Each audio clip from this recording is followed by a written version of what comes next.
Hey, caught you in mid swing, huh? Yeah, indeed. Welcome to I was doing the countdown. Welcome to Taking the Time, Wednesday edition. All right. So we thought we would do something a little different today. Totally an experiment.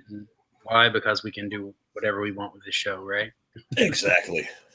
All right. So we'll hit the news real quick. We got the Valhalla project fully funded.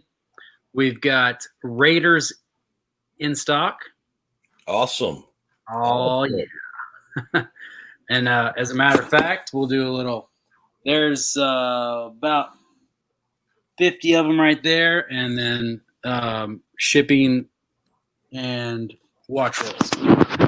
So I'll be getting everybody's pre-order out hopefully Friday.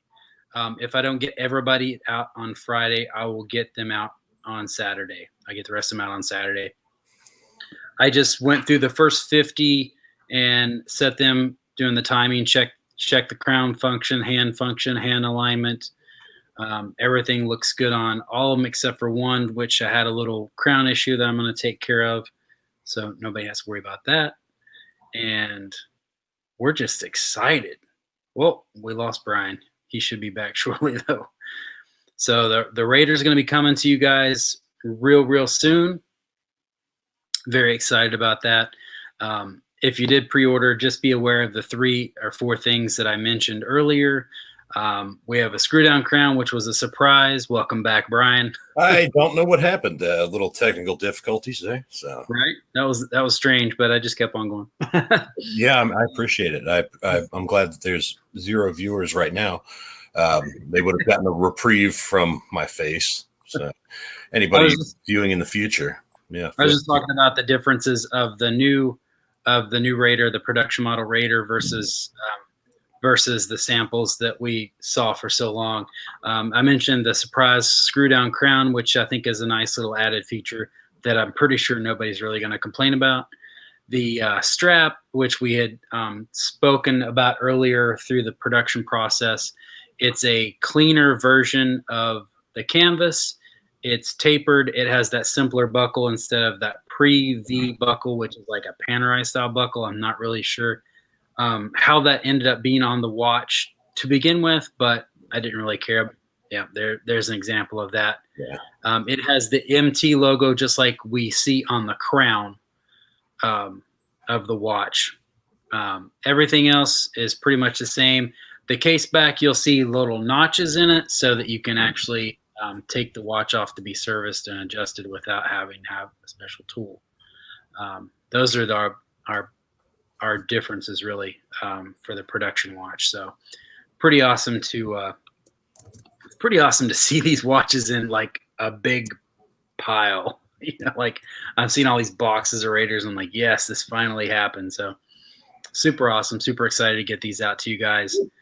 And I look forward to selling the very few that I have left. I was talking to Robert, which is one of the pre-order guys, Robert Newton, and he said that I sent him some pictures along with Bryan. I sent you some pictures too. And like all the feedback he gave me is man, these are beautiful, the perfect. What Robert said is these aren't going to last long. I have 15 available. I think 8 black and 7 white. So don't miss out because it might be a little while before we come back to producing more of these. Good morning, Robert. Good afternoon, Robert. Oh, wow. See, I'm already in tomorrow because I want to check these, make sure they're timing out good and get them shipped out. So I gotta slow myself down. And what you will see, some of you guys will see a little extra gift in your Raider packages. Especially my faithful customers that have been around since the beginning. I'm talking about guys that have B2s or Warthogs or Hercs, things like that. And then Bryan, you might even see something a little special in your box too. Oh, I feel special. So, but don't feel bad if you didn't get something special. I can't do that with everybody. It's for those customers that have bought multiple watches. And I mean, if you think about it, that's kind of a hard thing to do, considering we've been around for like a year and 3/4, give or take. So yeah, and this is our first production watch. So there's just a few people that I really wanted to appreciate for hanging in there, and then there is a special thank you to everybody in everybody's box as well. So we've talked about Mitchell for almost 6 minutes now. So I mean, that is huge news. Yeah. And that is it's definitely part of our program. We don't lie about that at all. It is your brand. I do own a prototype and a warthog and a few other ones, and Robert owns a number of them. And so, yeah, I mean, I think Robert has the most out of Yeah. anybody because he has the B2. I hope his wife isn't watching. He might get in trouble for this, but he has the B2, the Warthog, and then the B17, the special. Am I missing one? I think that's right. well, pretty soon you can have a Raider. Yeah, he's gonna have a Raider too. So, all right. So now that production is done, looking ahead, I'm gonna start opening a pre-order pretty soon for the Power Reserve version. I'm looking at 3 dials on that, guys: black, white, and then I'm bringing in a blue. It's a really nice royal blue. I'm very excited to see it.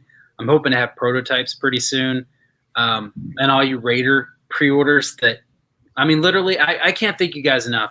We're going to turn part of the show into being about Mitchell, and I can't help it. But I mean, seriously, everybody that took the risk to pre-order the watch, knowing that it was a failed Kickstarter, I just want to personally thank everyone for having the faith in me and the faith in Mitchell Timepieces to go ahead and order that, because that means the world to me.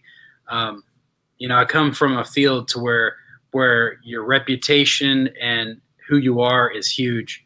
In occupational therapy, it's a small community, and if you're known to not be an upstanding therapist, then people know that and people avoid you. And I think the same way in the watch world, I want to be the person that's like, you know what, I ordered a pre-order direct from his website on his first production, and he came through, delivered a fantastic timepiece. And I look at the Raider as a fantastic timepiece. I'm extremely satisfied with the way the run came out. So, yeah, just curious if it's worth anything. What are we talking about in the chat? It was talking about the Hog watch that's has a Harley Davidson key fob in it as part of the watch. Actually, completely different than Mitchell, but also very interesting for anybody that rides, that watches this, knows that most new bikes have key fobs, just like cars and everything. Now, this is a thing that you can literally you're basically wearing the key, and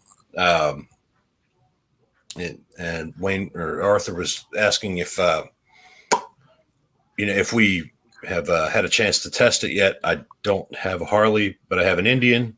But I know that Arthur has a Harley, and he would love to try it. So we can basically test anything. So we we definitely are always looking for something new, something different, something exciting. And we do have the Call Multi-Universe for next week's review. Next Friday, we're going to do a watch review. We might each have one of those watches to kind of discuss back and forth. So that's coming next Friday. We should be getting a Solomon watch strap as well to review. And I'm hoping to do a combination of those just because a watch strap isn't going to be that exciting. But if we can piggyback it on a review like the Multiverse, I think that'll be a good combination for everybody to kind of look at. So, whoop! Look at that. Oh, there it is. It is. That come off your wrist, or is that? No. It's somebody's watch. I just had it sitting to the side. It's probably. I'm actually wearing a Stratton Yacht Racer with a fish strap matching the dial, the blues and the reds there. Really cool combination. Thanks, Tran from 7 Strap. Got to check her stuff out too. Oh yeah, I finally got my giant Sasquatch wrist extensions in. So from 7 Strap, Trent did a fantastic job. I also did that. I had a feeling. Well, I actually thought you were going to wear the Raider today because there was so much news about Mitchell. Today I decided on the Valhalla of Norway. This is the Deep Fjord V2. Yeah, and according to them, right now I've seen some of the production pictures of the V3 that's now in production. Also, the Axe is still live on Kickstarter, and so that's Valhalla of Norway. So this watch literally threw itself at me when I opened the closet. So that's the one I chose. It jumped off the shelf. So, yeah. Robert said, "What do you mean straps are not exciting?" Yeah, I know. For me and you, they are, but I don't know how many people pass that. Real exciting. See, the dogs like straps. I could do straps for days. I could talk about straps all day long. Well, that's good because we're gonna a little bit. All right, so we've wasted enough time. What I'd like to do is maybe go ahead and go into our topic. Okay. That sound good? Is that all right? Yes, on the mass debate here. All right. So, Devil's advocate. All right, devil's advocate. All right. Pet peeve here. I'm ready. Are you? I don't know. I think you know. I flipped the script from what we talked about. All right. You know. And it's one of the things that you like to make fun of me about, and you say you're going to make a special watch with this on the dial. Oh yeah. Number 4 in Roman numerals throughout history has always been before a V, not I. Why do manufacturers insist on putting this humongous numeral there that's not even correct? And I'm calling out big brands here, big expensive Swiss brands here. And, Rolex. Yep. With you. Yeah. Yep. Very. Rolex. So yeah, and they don't care. They don't, not at all. No. All right. So, but they probably won't sue us because they're not Swatch Group. But we've been talking about this for quite some time, and I'm literally one of these days, one of my prototypes is going to have an I 4 eyes for the number 4, just randomly planted on that 4 o'clock position with Arabics around the rest, and that watch is going to be directly shipped to Bryan. So, all right, I can't play devil's advocate to why that's done, but my fight is if Rolex can do it, it's okay, because Rolex can do no wrong.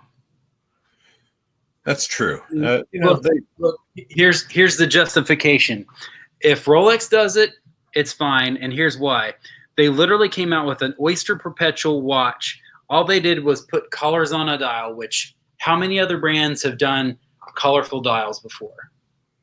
Oh, plenty. All kinds, right? Yeah. So, and there's a waiting list for these watches. They're selling for at least a couple $1,000s, in some cases double the MSRP on the gray market. So Rolex can do no wrong. So if they say that I is okay, it's okay with me. That's all I got. I do have to give them credit for not suing micro brands and things like that. So as you know, we do talk about micro brands and things like that. But yeah, in that instance, I apologize. My little guy needs out. Yeah, no, they're wanting in and out and everything else, but they're going to be a pain until I just open the door. But it is a good point. And here's the thing: is they're selling watches, and if you go up to a person with a Rolex and it has the 4 eyes on it at 4 o'clock, and you try to bust their chops, they're probably going to not care. Yeah, they're just not going to care. They're going to be like, "You're an idiot. Thank you. Have a nice day." And so I guess I don't know why they do it, but they do. Um, yes, agree. See, okay, so that's our next thing. Yeah, that feeds right into the next one. I'm glad we have our chat participation because I can defend that Rolex is not overpriced. Really. And they can be realistic for a normal person. That's my argument. That's my statement. So the justification. All right. I literally use this argument on a friend that smokes cigarettes. I said, "How much do you smoke?" And I mean, this was like a very long time ago. Luckily, inflation's kept up with both the Rolex and the cigarettes, so my defense is perfectly supported. So, okay, Bryan, you smoke. I do. How much do you smoke a week? I don't know, maybe 7 packs of cigarettes. All right. How much is a pack of cigarettes? About $5. Okay, so $35 a week. Multiply that 50 weeks a year times 52. That's $1,800, right? Yes. Right. Not enough for a used Rolex. No, but it's close. But I think your price might be a little low on the pack of cigarettes. But well, it depends on where you are. In New York City, you're going to pay $8-9, maybe even. Yeah, I think here they're around $7 a pack. Yeah, I mean, it's geographically priced accordingly, but so that's $1,800. So quit smoking, save that money. 3 years, you can buy an entry level Rolex.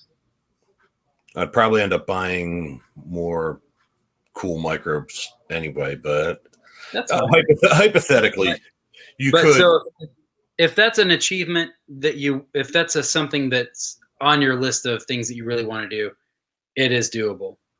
Okay. Rolex, are they overpriced?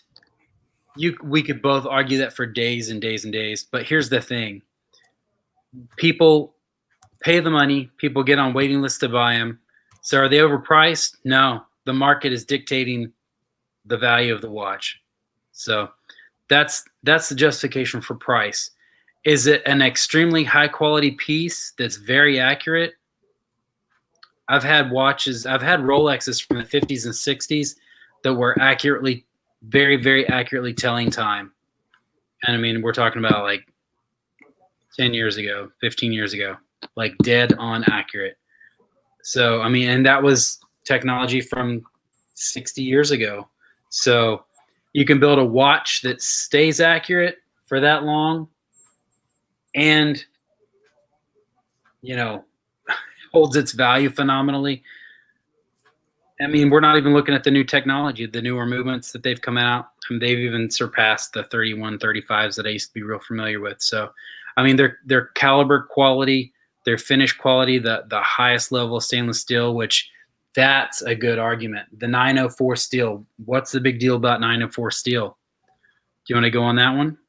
Yeah, well, I mean, really, okay. So to the best of my knowledge, you actually know more about the 904 versus, let's see, I have a number of watches around me right now. I'm just seeing.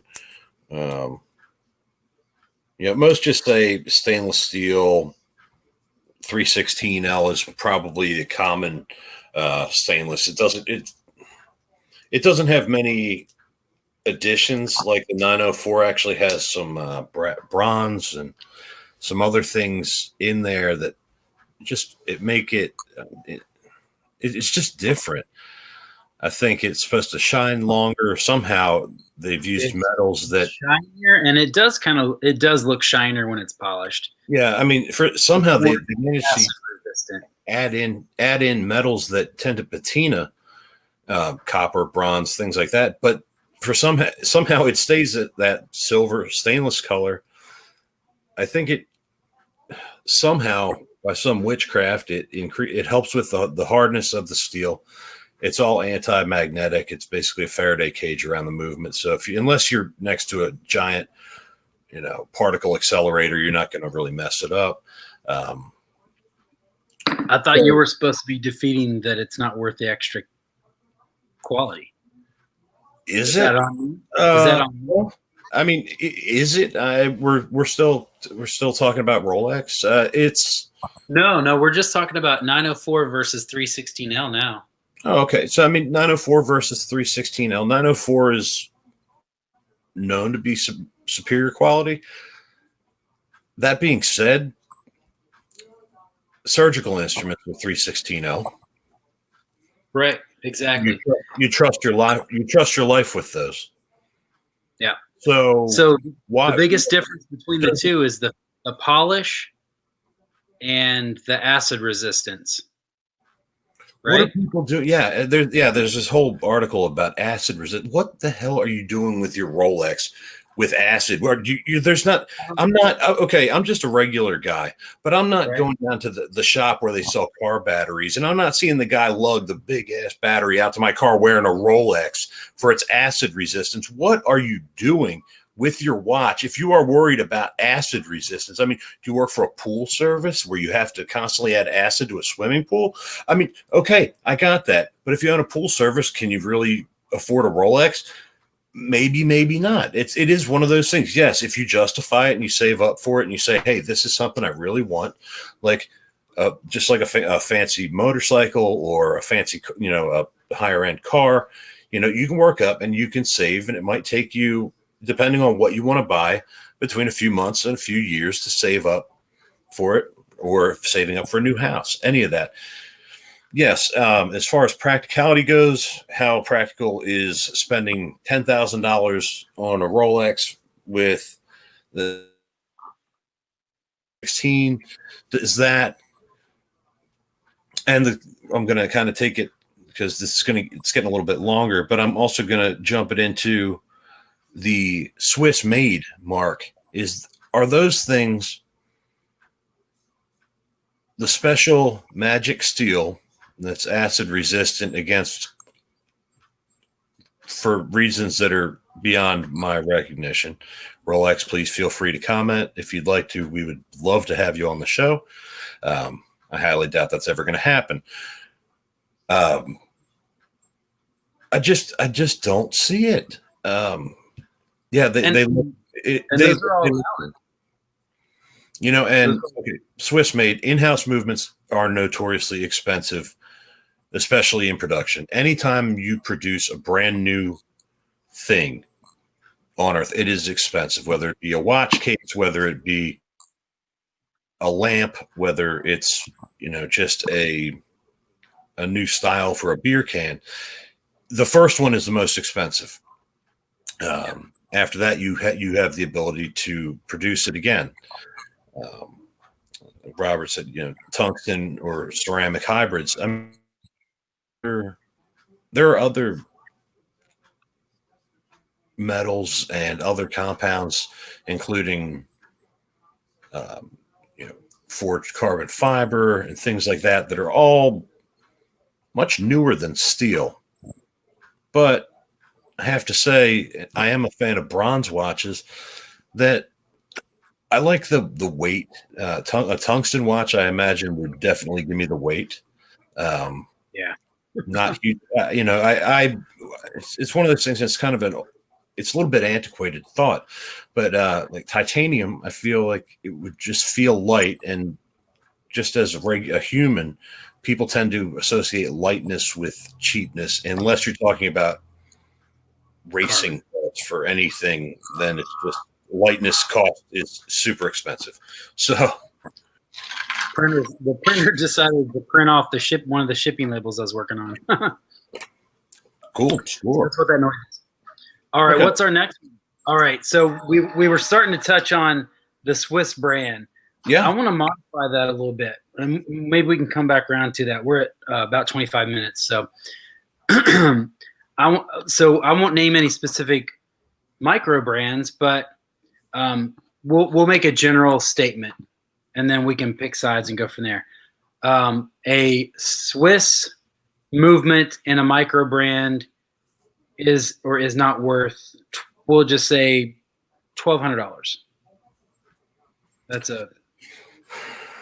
I'm going to say I would say that number is higher than the average. yeah, it's difficult. It's difficult to justify. Well, of course, it depends on the movement. Of course, the ETA. Let's say it's either at a 2824 or the like, or a Salida 200, which those are both time date only movements. So let's start there. Well, and they're both Swiss. Yeah. Here's the thing, is that watches inherently are flawed. And I'm going to tell you why. Even I love them. They're fantastic. But they do a great job of telling you the time as we know it. The biggest problem is that a legitimate day on Earth, for the Earth to rotate one time, is different than exactly 24 hours. So, oh my God, things that are superlative chronometers and things like that, they could be telling you what the actual time is supposed to be. But these aren't, adjusting for the planet, etc. So, hypothetically, if you let it run long enough and you never reset it, you would start to notice that. And I mean, I don't know how many hundreds of years the watch would have to stay running, but it would eventually be out of whack. I think so. I don't. We're not even on the right planet right now. Yeah. All right, we're talking about a micro brand. It's a micro brand with a Swiss movement worth $1,200. So, which side of that battle do you want to be on?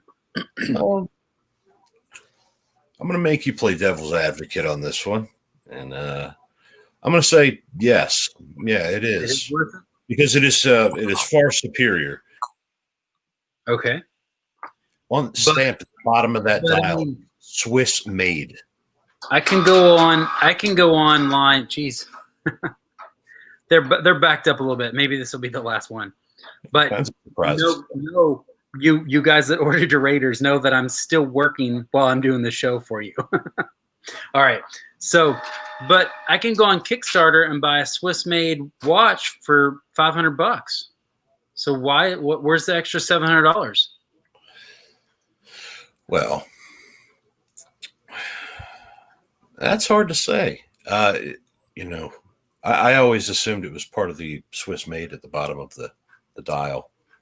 Did you say that too? Honestly, I can't really justify it.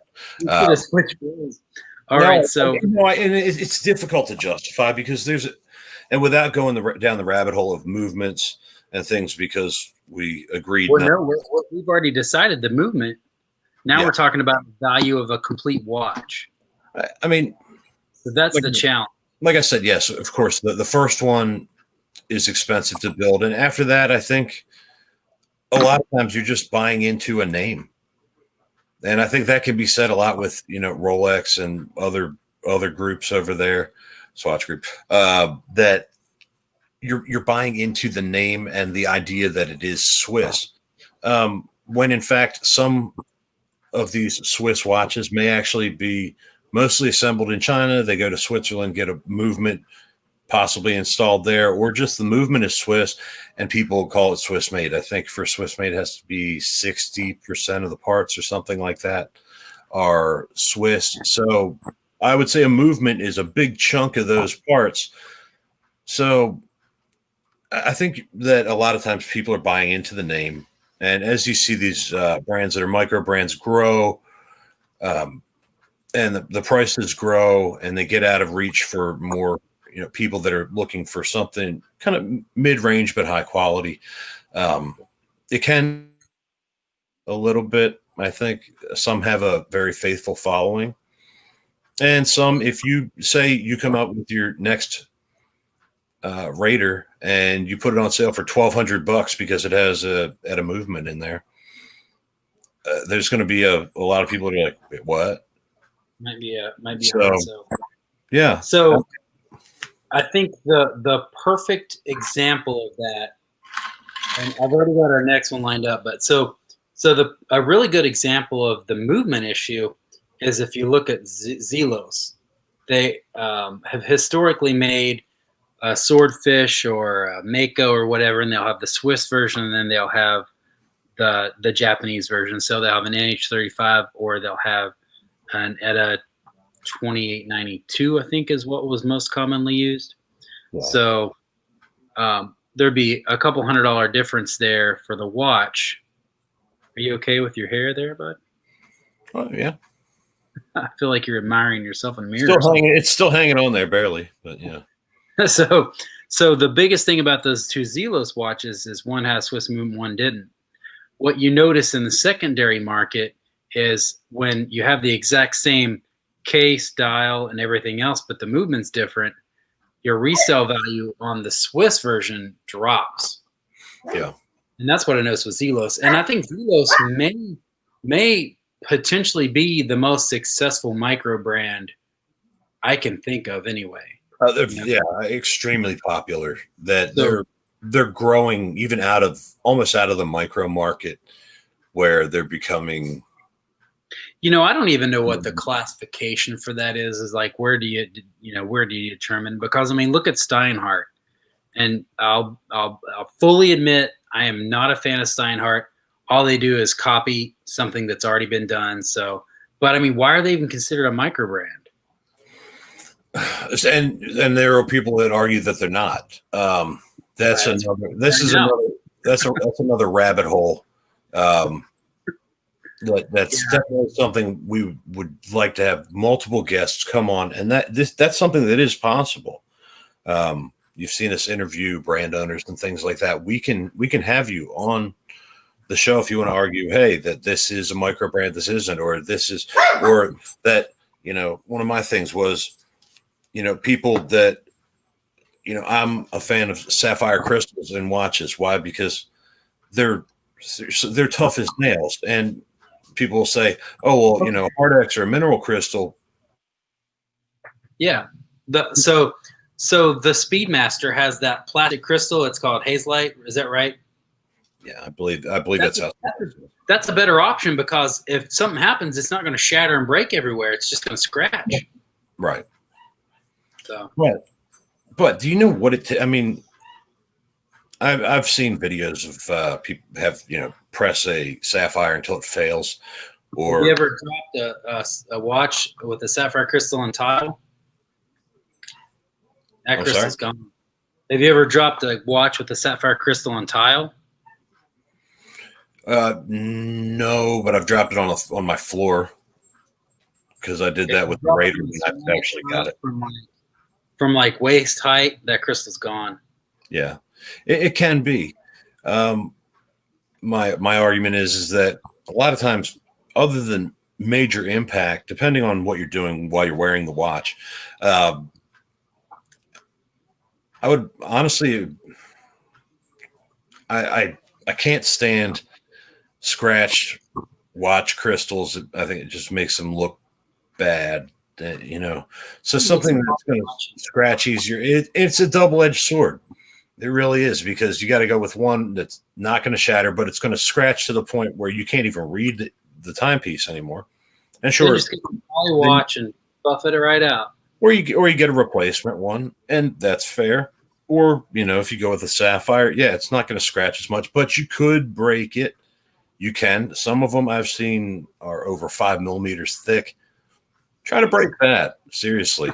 Probably not going to happen when it gets to the thick divers. They're tremendously thick. The case back is thinner than the crystal on those. So I know I've done one. I've modded one. All right, we're at 34.5 minutes. Should we do one more and then wrap it up? Sure. Well, yeah, we can touch on. You want to pick one? Omega's worth the money. I didn't want to say Rolex again, and I could have said Panerai, but stick any luxury brand label in there. Yeah. Okay. Omega makes a great watch. Rolex makes great. They all make great, fantastic watches. Once again, unless you're buying, say, the Speedmaster Moonwatch, which happens to be my favorite, because of the story of it, actually being the first watch on the moon, etc. Unfortunately, it's a little bit small for my wrist, and I can't part with $5,000 for something that I'm not going to wear all the time. Plus, I always like to have a date window. I just can't. But so, is it worth the money? Well, I think that it's, once again, it's in the eye of the beholder. If it's something that you really want, yeah, I mean, anything is. But I mean, the sum of the parts is not $6,000 or no, it's not. It's it's several not. hundred. Yeah, it's maybe, once, like I said, the most expensive part is producing a brand new movement that's in house, never been seen. Would always be the most expensive, followed by a brand new case.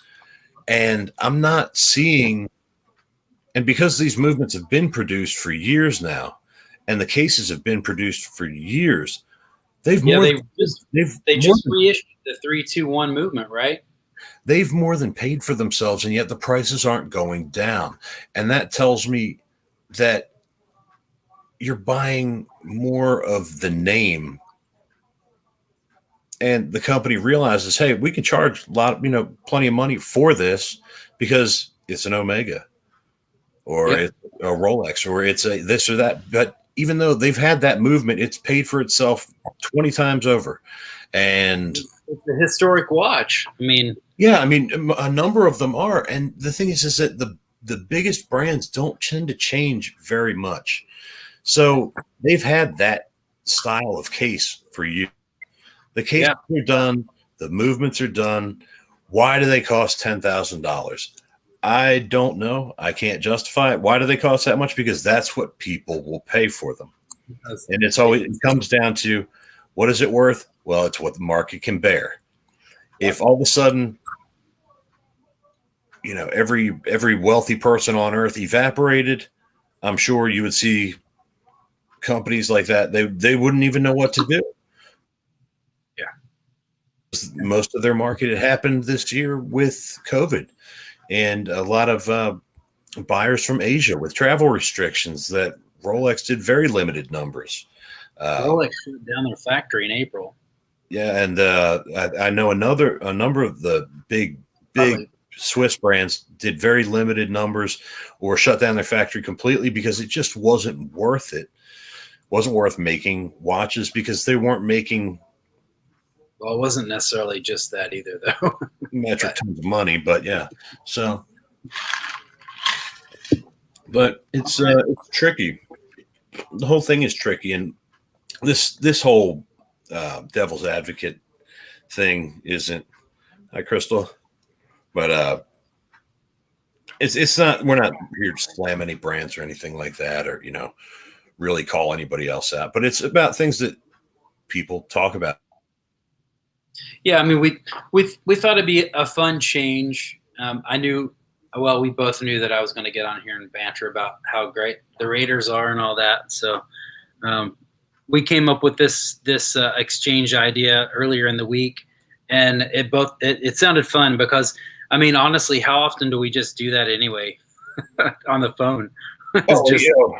Easily. It's I'll gripe about well, I can't wear a leather strap in the shower, whereas I can wear a NATO, or I can wear a bracelet, or I can wear, this. I can wear this in the pool, and I can go scuba diving with this, and I can wear this while I'm sitting in here while I'm not underwater. So, yeah, super simple argument. Take the watch off before you shower, for God's sakes. What are you, an animal?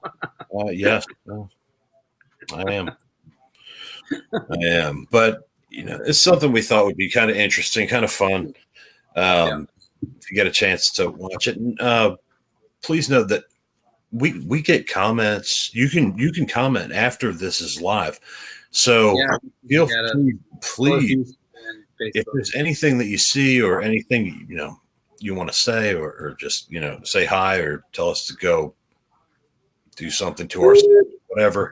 And yeah, you know, let us know if there's something you want to talk about or hear us talk about. Yeah. Anything. If you're a brand owner, what we do is we have a flat $20 fee. If you're in the United States, anyways, that fee covers basically return shipping for the watch, and we'll review any watch that you want, anything from a quartz to high-end automatic, whatever you got. Same deal. Yeah, we're actually reviewing the Call Multiverse next Friday, so looking forward. That's going to be an exciting, really unique cool watch to review. We've reviewed the Stratton Yacht Racer. We've reviewed. You've reviewed the Raider. What else? We reviewed the Lancaster Hurricane. Yeah, the Hurricane, the chronograph. We did the. We did the. Oh my gosh. Far. Dive, yeah, Fair and Swint dive watch. That was cool because that came with a dive bag or a dry bag. Dive bag. Was it the? What else? I know we've reviewed TOP from Outcast. Yeah, the Outcast watch we reviewed. Yeah. That was a lot of fun. We've done the Sangamon. The Sangamon. We did that twice because we both did that. Yeah. So that was fun. That's a cool watch too. Yeah. And I mean, we've had guys like Richard Page on. We've had Kyle from Stratton on. We had RT on a few weeks ago. Like, we just try to have fun. So. Yeah, absolutely. And recently I've reviewed the Valhalla of Norway Axe prototype. Crystal just asked if we are making watches. We are not, sis, but we are not at the moment. But I make them. What do you want? I have I have lots of parts in front of me still. So. All right, maybe we should wrap this up before we get too off track. Yeah, before we get down the rabbit hole any further. But please. If you thought the double, that's the first time we really ran over each other like that. It is. Yeah. Oh my God. Sorry, go ahead. I was going to say, please comment. If you like what we're doing, tell us you like it. If you don't, say, hey, man, talk about this or talk about that, or hey, what about this? It's so difficult to keep up with everything that's coming out. Really, like, if like it or follow it on Facebook, here at Taking the Time, or on YouTube at Veterans Watch Collector channel. We also do have a podcast. So, if you want to just listen to it while you're working, to idiots talking about something random, hey, more power to you. And so we're on Instagram too, Taking the Time Watch Talk as well. And I've been trying to be more active with that. I need to figure out how to share you on it too. I don't know if that's possible, but I need to get you linked on there too if I can. Yeah, and if anybody can answer that question too. I mean, really, we do this for everybody else, and we don't get paid. We don't. It's not like that. It's purely for enjoyment. So, if you enjoy it, hey, just let us know. Or if you don't enjoy it, feel free to let us know too. Tell us how we can do better. Yeah, tell us, give us ideas, give us, say, hey, reach out. Both extremely approachable. If you have Facebook, Instagram, whatever, you can find us. So definitely, one of us is usually awake. So right, you get a hold of one, you can get a hold of the other. So, yeah. All right, guys. Be sure to get over to mitchelltimepieces.com. Order your Raider before they're all gone, because there's literally 15 left. And I haven't checked email to see if any have sold between this morning and now. So don't delay. Also, make sure you're following us on Taking the Time on Facebook. Again, Veterans Watch Collector channel on YouTube. And we will see you guys next Friday, where we look at the Call Multiverse. Looking forward to that, guys. Until then, I hope y'all have a great time, and enjoy your rest of your day or evening, whatever you got. So until next time, bye.